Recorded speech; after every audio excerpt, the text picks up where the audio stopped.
वालेकुम सलाम। ये मेरा मोबाइल चार्जिंग नहीं था। इशू क्या आ रहा है इसमें? चार्जिंग का चार्जिंग बढ़ा नहीं रहा या लग नहीं रहा? चार्जिंग लगती है लेकिन चार्जर जो है ब्लिंक करना शुरू कर देगा लाइट की। अच्छा ठीक है, इसकी चार्जिंग पोर्ट चेंज करते हैं, ठीक है?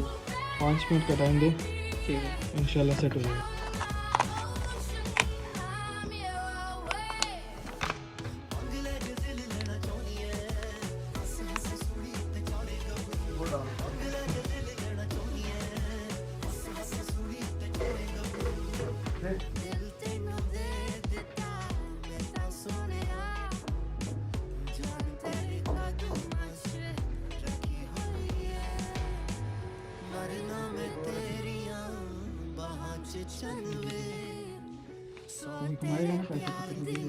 ये ले भाई आपका फ़ोन, ठीक है?